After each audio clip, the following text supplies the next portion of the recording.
If you are still poor in your 20s or 30s, just listen to this advice from Marcus Aurelius and feel the change in just 90 days. Why do some people rise from nothing? No connections, no money, no guidance, yet somehow create lives of abundance, peace, and power, while others, with every opportunity in front of them, stay stuck, broke, and exhausted? No, this isn't a question about hustle or intelligence. It's a question of philosophy, and I want to tell you a story. Not just any story, but the story of a Roman emperor, one who ruled the world's most powerful empire, commanded armies, and held more wealth than most of us can imagine. And yet, he considered himself poor. Not poor in coins, but poor in focus, poor in discipline, poor in control over the only thing that truly matters, his mind. That emperor was Marcus Aurelius, and what he discovered in the chaos of war, politics, betrayal, and power might just be the key that pulls you out of financial struggle if you listen carefully. So if you've ever found yourself asking why you're still broke in your 20s or 30s, why your bank account doesn't reflect your effort, why you keep falling into the same patterns of overthinking, procrastination, emotional spending, or chasing validation, then stay with me, because what you're about to hear isn't a motivational pep talk. It's ancient wisdom forged in fire. And if you take it seriously, if you let it seep into your daily choices, everything in your life, including your bank account and love life, might begin to shift in just 90 days. The Emperor and the Slave. Let's go back. It's the year 161 AD. Rome is on the edge. The plague is spreading. Political chaos brews. Enemies gather at the northern borders. And in the middle of it all, a man sits in his study writing. Not orders, not decrees, but thoughts, meditations. His name is Marcus Aurelius, Emperor of Rome. In front of him is a candle flickering. He is surrounded by riches, yes, but also by noise, ambition, fear, and pressure. He picks up his stylus and writes something you might find strange, considering his position. You could leave life right now. Let that determine what you do and say and think. You see, Marcus didn't write for an audience.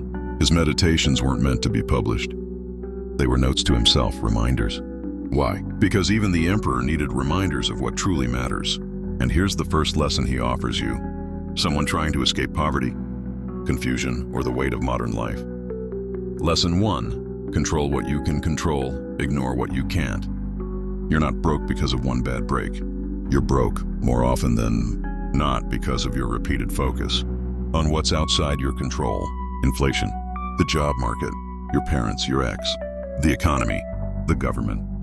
But Marcus wrote, you have power over your mind, not outside events. Realize this, and you will find strength. Pause, read that again. You have power over your mind, not outside events. It's not just a philosophical idea. It's a weapon.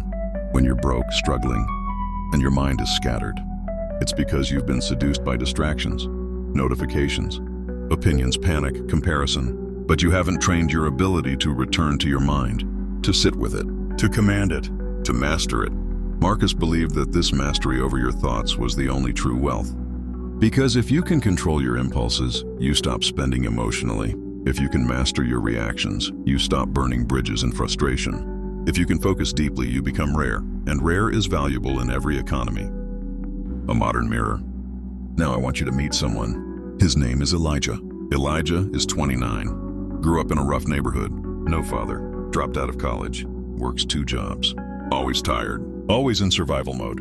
But one day, scrolling late at night, he stumbles across a quote. The impediment to action advances action. What stands in the way becomes the way. It hit him like a punch to the chest. He had always seen obstacles as signs to stop. Rejection, lack of money, criticism, delays. But Marcus, an emperor no less, was saying the opposite. Obstacles are not roadblocks. They are the road. Elijah couldn't sleep that night. He began reading more. Meditations, Seneca, Epictetus. He started waking up early, not to grind, but to think, to journal, to reflect, to study his emotions before they took over.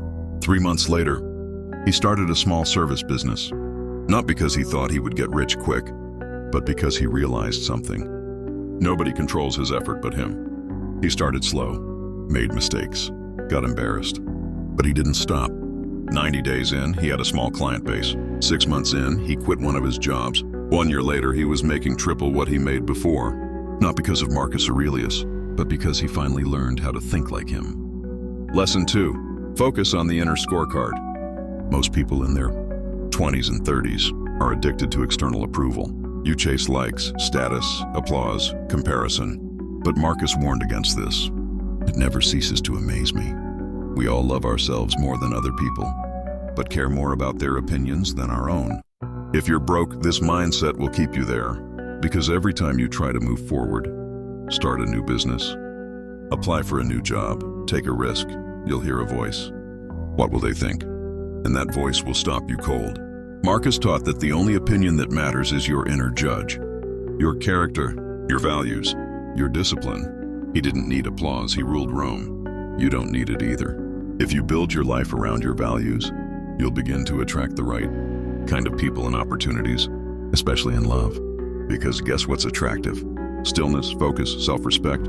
When you no longer chase validation, you create it within, and others feel it. Lesson 3. Death is a teacher, not a threat. Here's the darkest but most liberating idea from Marcus. You could leave life right now. Let that determine what you do and say and think. To modern ears, this sounds grim, but to the Stoics, it was a form of clarity. When you remember that time is limited, you stop wasting it. You stop scrolling mindlessly. You stop gossiping. You stop overthinking every decision. You act. You forgive faster. You build quicker. You love deeper. Elijah, our modern character, started carrying this quote with him every day. Whenever he wanted to quit, delay, or escape, he read it. You could leave life right now. And suddenly he stopped saying someday. He said now. Now he'd reach out. Now he'd launch the product. Now he'd book the course. This simple reflection created urgency, and urgency creates results. Lesson 4. The discipline of perspective. When you feel poor, it's not always because of money. It's often because of how you see your life. Marcus wrote, "Choose not to be harmed and you won't feel harmed. Don't feel harmed and you haven't been." Perspective. Everything depends on it. You can choose to see your 20s or 30s as a curse, missed chances, wasted youth, wrong career, no support. Or you can flip the lens. You're early in the story. You're still becoming. Marcus reminded himself constantly that perception shapes everything. So ask yourself, what if the very thing you're ashamed of, your past, your pain, your failures, was the thing that built your strength? What if your lack was training? What if your 90 days ahead are not about earning more, but seeing more clearly? Because the truth is, most of what keeps people poor isn't lack of money. It's a poverty of perspective.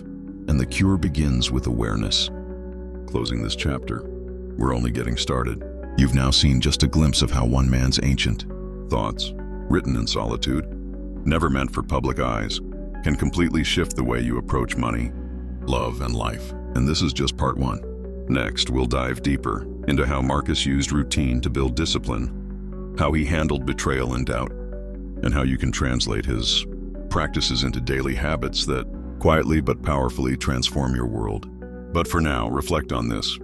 You're not stuck because you're broken. You're stuck because you haven't yet learned to master the battlefield of the mind. Marcus Aurelius left you a map. You just have to decide if you'll follow it. A candle in the storm. Imagine this. You're in the middle of a battlefield, not with swords or shields, but with your own mind. Thoughts pulling you in every direction, doubts, regrets, fears about money, a constant flood of anxiety about tomorrow. Now picture a candle burning in the middle of that storm, steady, silent, unmoving. That candle, that flame, that was Marcus Aurelius. Not because he had no fear, but because he had discipline. And in a world that constantly tries to steal your focus, discipline is the new wealth. If you're still poor in your 20s or 30s, don't look first at your paycheck. Look at your routines. Look at how you spend the first hour of your day, the last hour before bed, the way you react to boredom, to loneliness, to failure. Because Marcus knew, the greatest empire you'll ever rule is your own mind. The morning ritual of an emperor. There's a passage in Meditations that feels brutally honest. At dawn, when you have trouble getting out of bed, tell yourself, I am rising to do the work of a human being, not a king, not a celebrity, not a victim, a human being. Marcus wasn't giving himself a motivational speech. He was reminding himself of duty. And here's the key. He had every excuse to stay in bed. He was sick often. He was managing wars. He was the most powerful man alive. But still, he rose. Now ask yourself, what do you do when the alarm rings? Hit snooze? Check your phone? Scroll through people's curated lives before you've even lived your own? That's not harmless. It's the start of a cascade, one that decides your mental state, your confidence, your ability to build wealth. Marcus believed in starting the day with philosophy. Before chaos enters, he would center himself. Modern version: you wake up, you reflect, you write, you set intention, you own your mind before the world gets a chance to rent it. Do that for 90 days and watch what happens to your focus, your finances, your love life. Lesson 5: the power of voluntary hardship. Marcus didn't just train his mind with words. He trained it with discomfort. The Stoics practiced something called premeditatio malorum, the premeditation of evils. They would imagine loss, rehearse failure, expose themselves to temporary suffering to build inner strength. Seneca, another Stoic, would sleep on the floor and wear rough clothing just to train his comfort with discomfort. Why? Because when you do hard things by choice, life's punches don't scare you. When you fast for a day, not for health, but for mastery, you learn that hunger is not the enemy. When you go a week without social media, you realize most of your cravings aren't real. Marcus didn't live soft. He trained hard. And so should you. Take cold showers. Wake up earlier. Delete distractions. Say no when it's easier to say yes. Because if you're still poor, it might not be because you don't work hard enough. It might be because you avoid voluntary hardship. And that softness compounds. But so does resilience. The weight of opinions. Let's be honest. So much of what keeps you stuck isn't lack of knowledge. It's the fear of looking stupid. How many ideas have you shelved because someone might laugh? How many businesses have you never started because you were afraid of failing publicly? Marcus wrote, "It is not the things themselves that disturb us, but our opinions about them." Think about that. You fear being broke. But is it the state of having little money, or the meaning you attach to it? Is it shame, insecurity, the belief that it means you're less? That belief, that opinion, is optional. You can drop it today. Marcus trained himself to see things objectively, not with emotion but with clarity. A failure is not a death sentence. It's feedback. A rejection is not humiliation. It's redirection. This mental reframing is a superpower. Start practicing it. And nothing, not criticism, not embarrassment, not lack, can hold you back for long. The marketplace of the mind.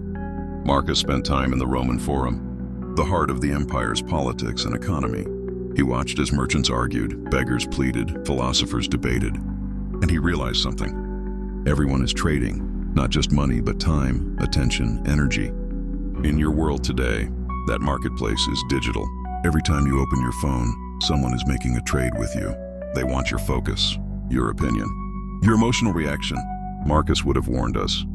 Be like the cliff against which the waves continually break, but it stands firm and tames the fury of the water around it. If you're poor, one of the best things you can do is protect your attention like a jealous emperor. Delete what steals it, block what dilutes it, because the most expensive thing in your life is not Netflix, or Uber Eats, or a night out. It's distraction. Protect your attention, or stay stuck. Your choice. Lesson 6, love is for the disciplined. Here's where it gets uncomfortable. Marcus wasn't a romantic.